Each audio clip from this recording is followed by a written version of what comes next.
Hello. Hello, hello. Oh my goodness, so many faces. I like that. Just got to start this stage going here.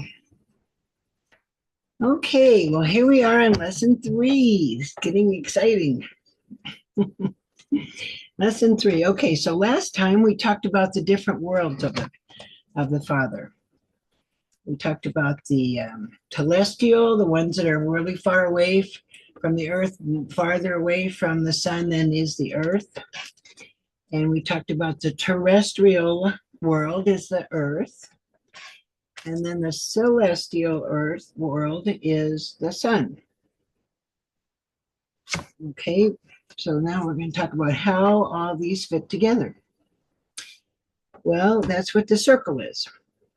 Among all people who practice a natural religion, the circle is an almost universal symbol of the Great Spirit and those things which are of his workings.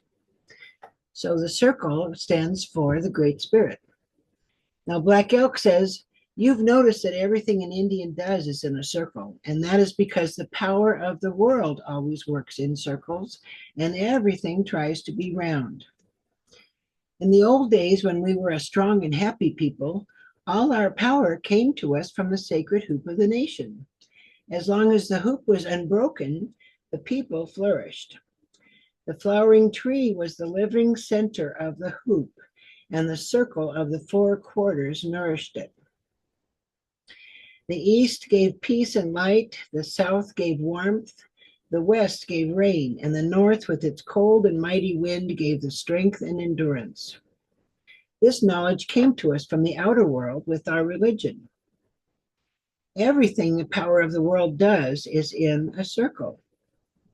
The sky is round, and I have heard that the earth is round like a ball, and so are all the stars.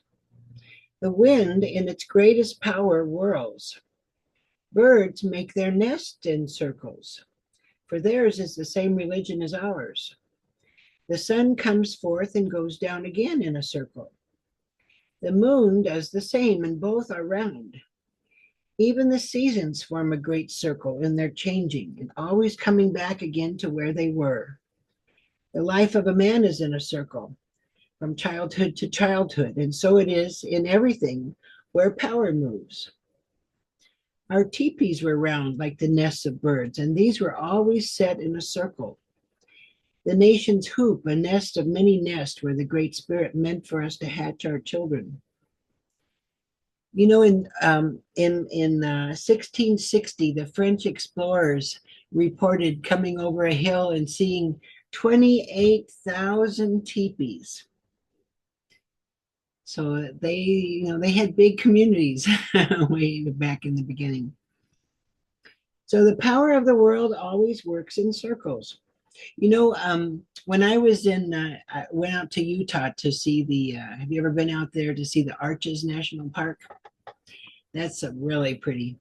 And it's just amazing to me to see how the wind has made these arches. It just is like a big drill. I don't know how the wind does that. And when I was driving out there, I went over to the Four Quarters. And on the way over to the Four Corners, there was this big mesa, great big wall. It was probably, I don't know, 2 or 3 football fields long and maybe 100 stories high. I know it was a great big wall, big mesa wall.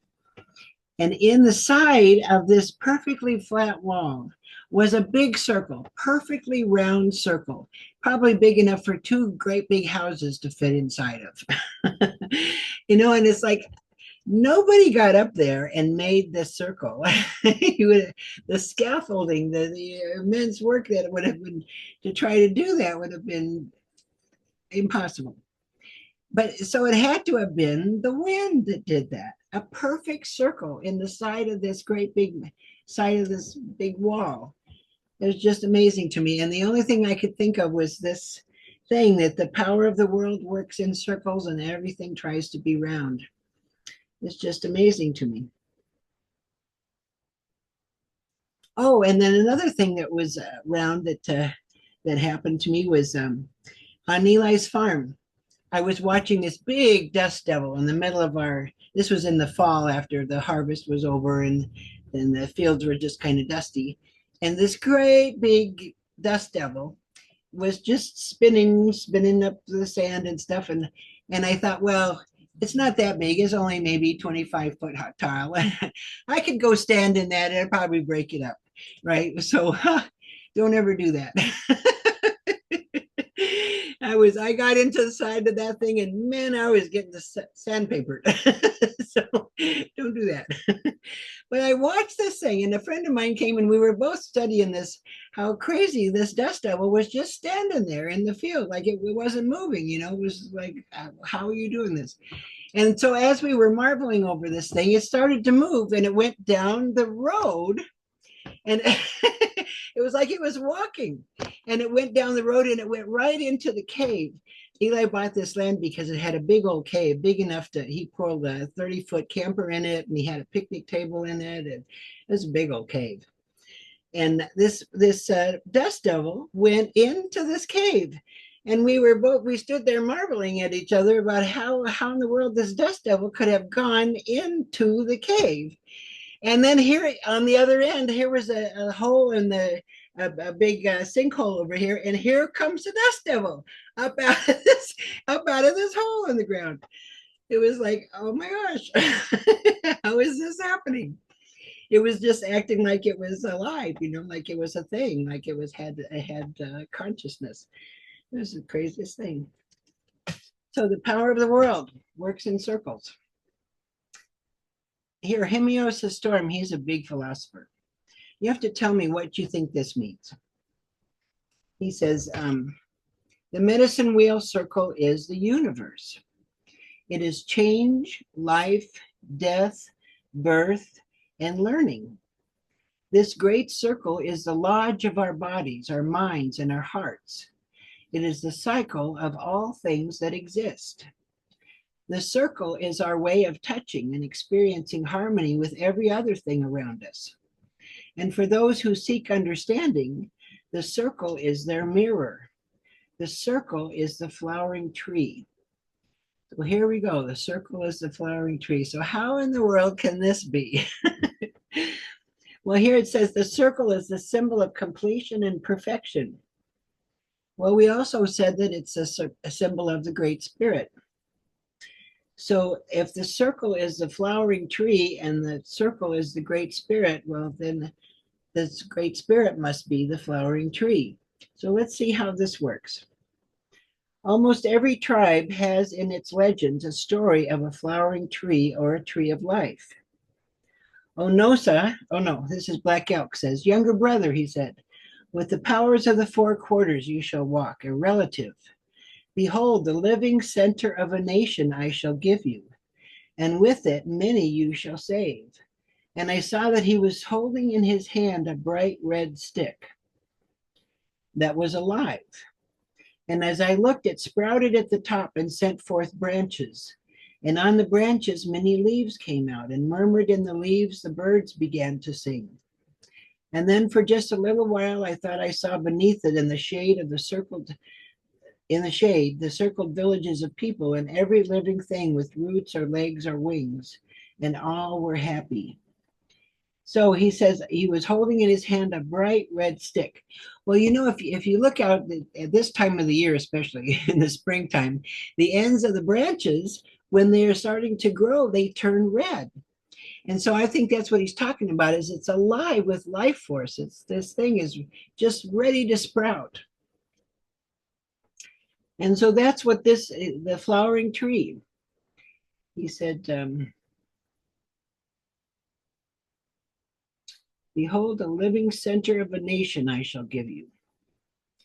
And then I thought for just a little while, I saw all the villages of people and every living thing.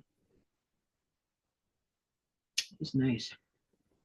Onosa says, many winters ago, our wise ancestors predicted that a great monster with white eyes would come from the east, and as he advanced would consume the land. This monster is the white race, and the prediction is near its fulfillment. They advised their children when they became weak to plant a tree with four roots, branching to the north, south, east, and west, and then collecting under its shade to dwell together in unity and harmony. So, what do you think that means? If this is a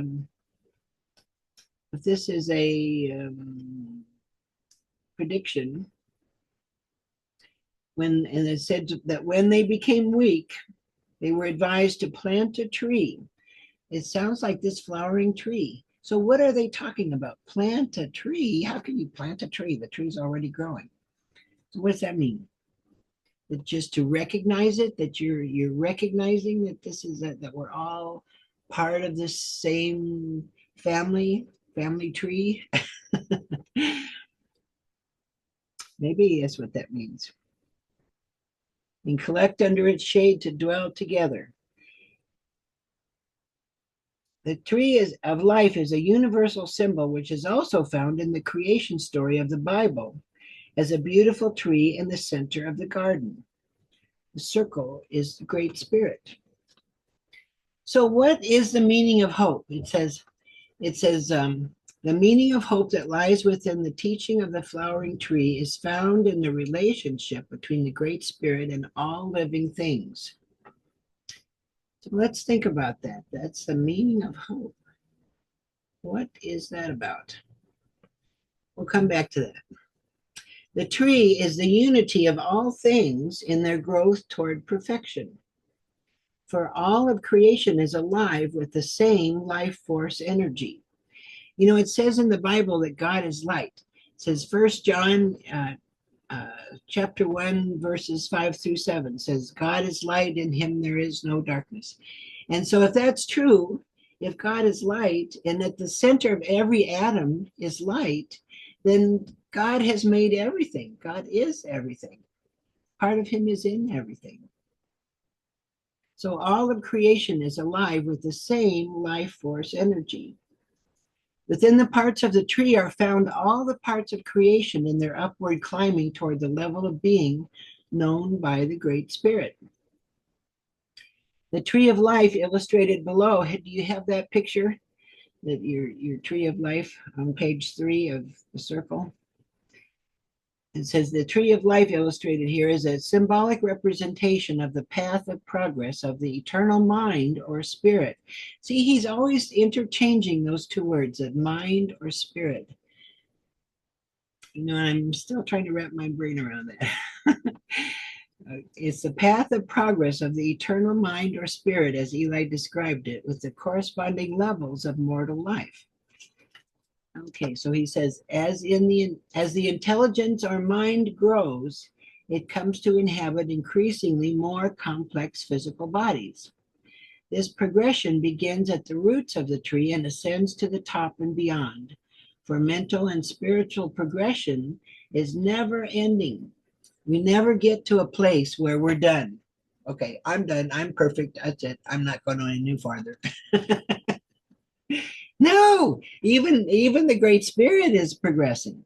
We never quit. We're always going. So here, let's look at this tree.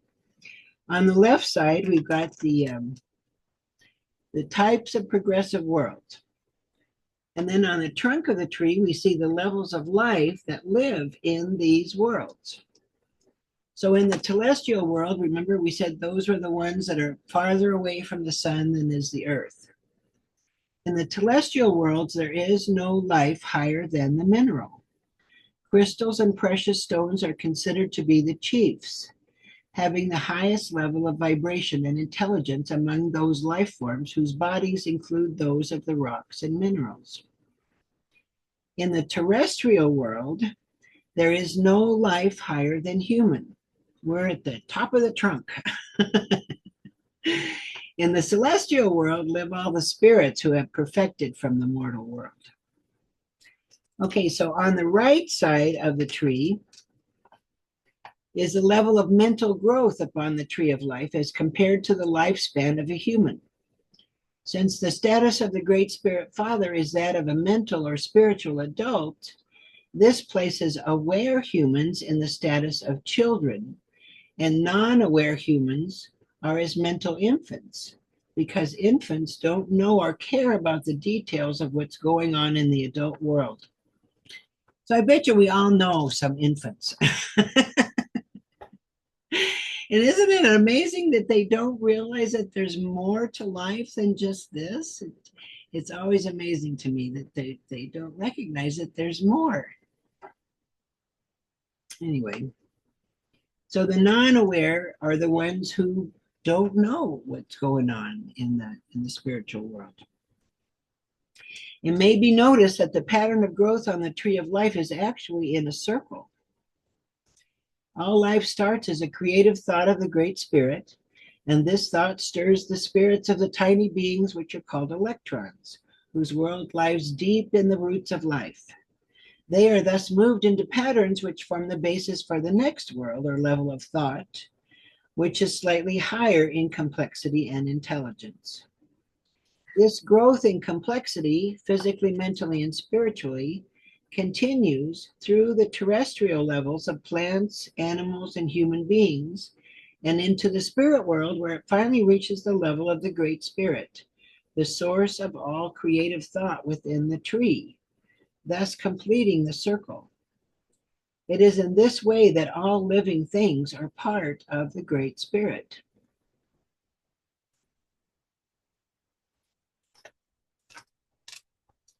So let's see.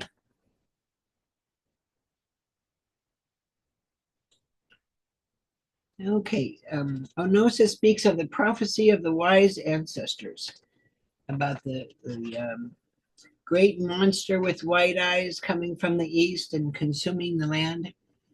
So who is he talking about here? What do you think? Wendy, who do you think he's talking about?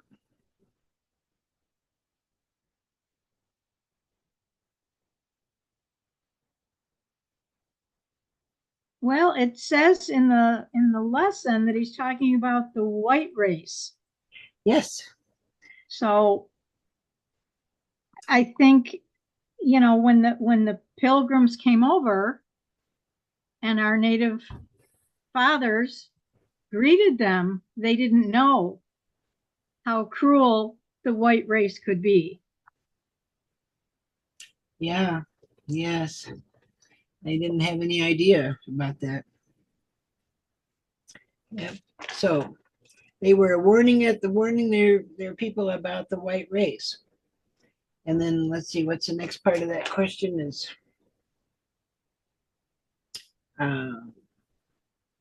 in that prophecy, what did the ancestors advise their children to do when they became weak?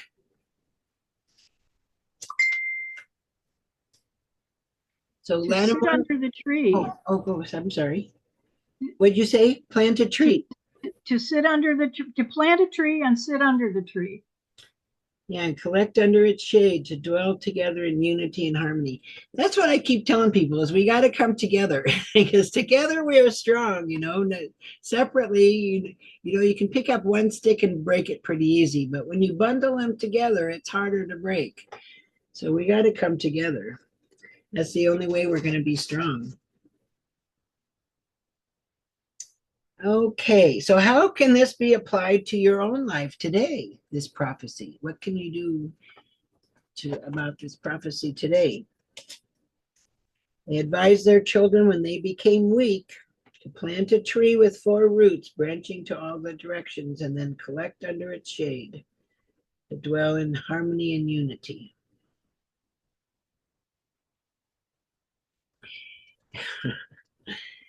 I think it means to come together, to not be separate, to get together. It's definitely not a physical tree. It reminds me of the 4 directions.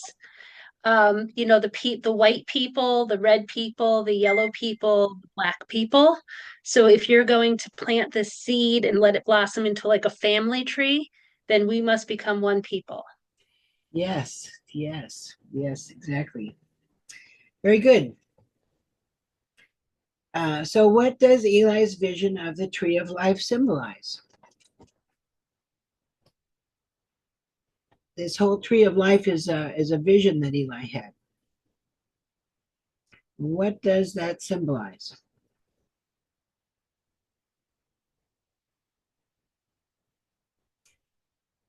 What do you think?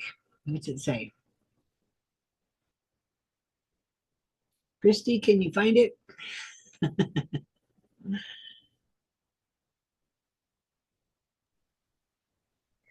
I can't find it, but I think it's saying unity and diversity, maybe. I forgot the question. Oh, what's the tree of life symbolize? It says it's a symbolic representation of the path of progress of the eternal mind or spirit. Hmm. What do you think about that? Mind or spirit? You know, he's always saying that the spirit is the mind. Mm-hmm.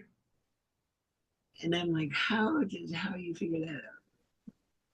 But you know, sometimes they say that you're really looking at, you know, you if your spirit looks out of your eyes, is your spirit also watching what you're thinking? Is it watching what you're saying, watching what you're doing? So maybe I it's can give you something that happened to me. I don't know if it's an exact it gives you enough context for it. Knowing that this is in my experience on my journey and definitely true to me.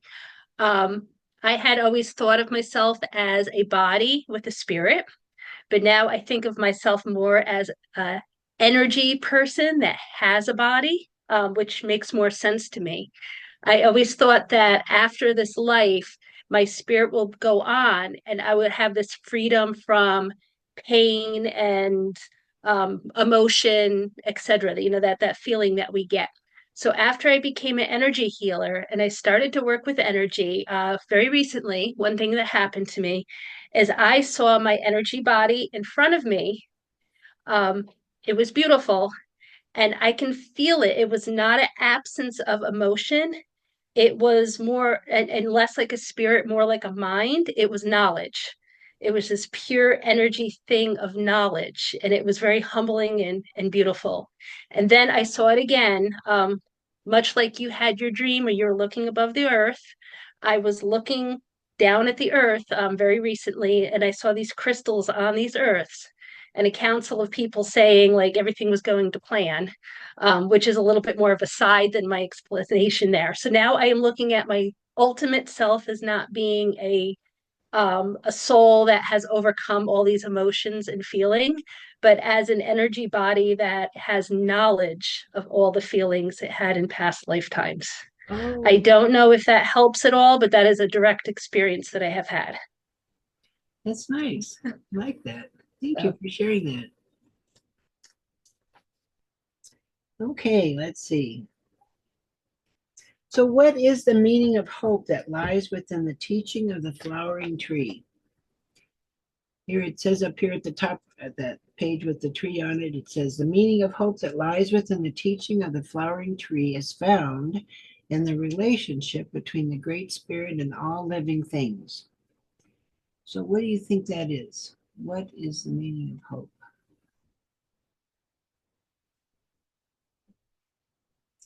What's hopeful about that whole picture?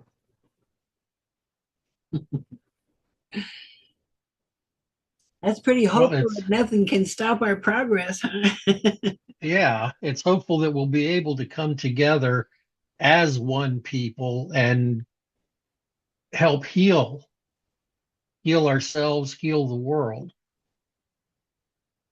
Yes.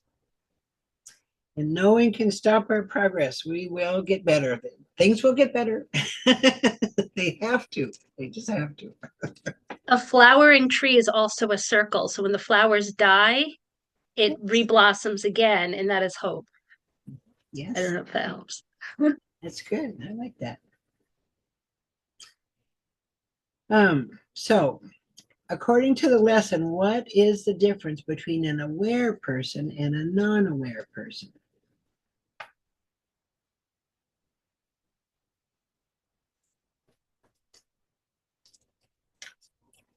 Let's see. Who haven't I picked on you? Michelle, how about you? What's I the think this might be where when he talks about mind comes into play because he talks about um aware humans. Yeah, I noticed that earlier on he talked about as your intelligence grows, so does your mental, spiritual self, according to the tree of life as well. But non-aware humans are mental infants. For infants do not know or care about the details of what's going on in the adult world. So I feel like that also circles back to the question about him referring to mental as well as spiritual, because he notes that intelligence and learning basically helps you to grow, and that helps your spirit grow, yeah, making you more aware. yeah.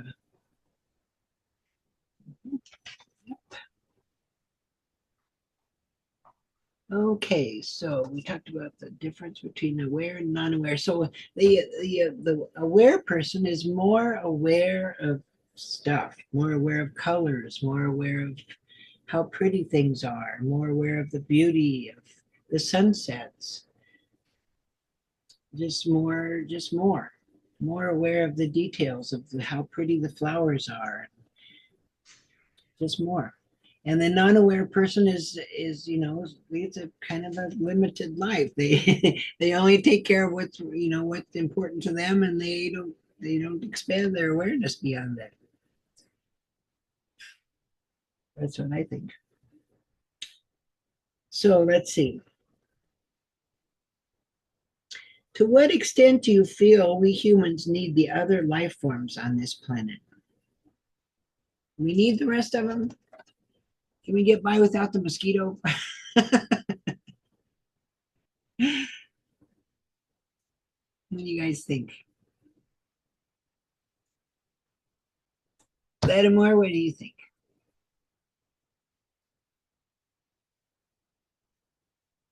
Um,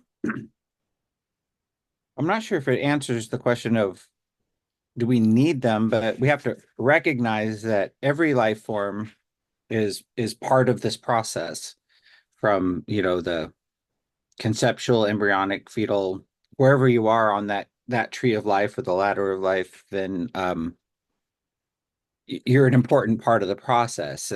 Without each part of it, it doesn't complete the circle. You have to have every member has to be present for the full circle to be represented, and so something like that. Yeah, I think so. I think we need for the ecology of the planet. I think we need everything. So, in fact, it's kind of interesting that these things, these animals, these species that they think are extinct, some of them are coming back. It's like, where were you hiding all this time? So I don't know. Some of them are out there somewhere. Oh, so when it says here at the beginning, it said the circle is the flowering tree. So can you explain that to me? How is the circle the flowering tree? What do you think, Chris? Can you explain that one?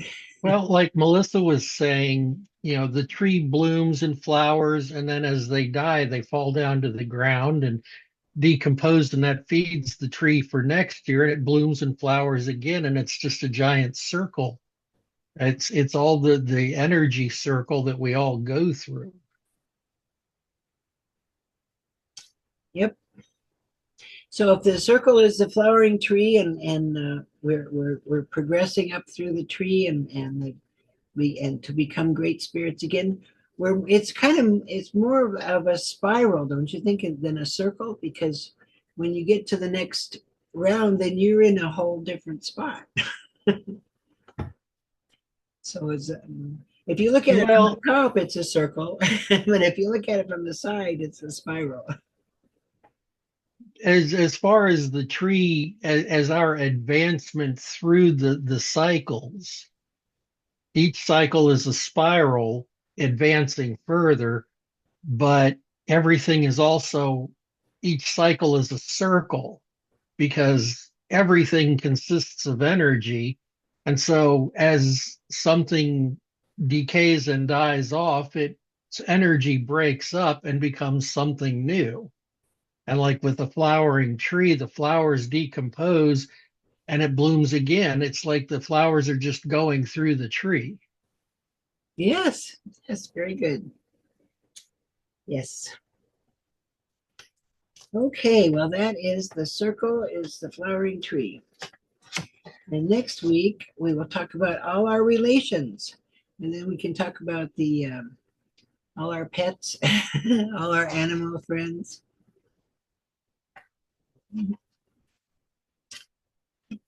That's always fun one. Talk about all our pets, all our animal brothers and sisters. So do you have any questions about the circle or how the flowering tree, how the tree grows? I just want to say that number 15 on here I found really interesting with all life starts as creative thought. And it mentions the electrons, that their world, that lies deep, that our thoughts move them into patterns, which form the basis of the next world, which really brings to mind the law of attraction. And I think that that's a really interesting point on that Yes. that number. That's a good observation. I'm curious about the 7 stars on this tree, just under the Great Spirit. Can you tell me anything about the 7 stars? Well, they are the 7 planets in our solar system. Oh, okay. Those are the big spirits, the great spirits in our what do they call them? The spirit chiefs? No, 7 stars. Well, that's what they are. It's the planets in our solar system, and we will talk about them in lesson 5. And next time we're going to talk about all the critters, all our relations. So I will see you next time. Thank you for coming. Really appreciate Thank it. you. Thank you. Thank you so much. Night. Night.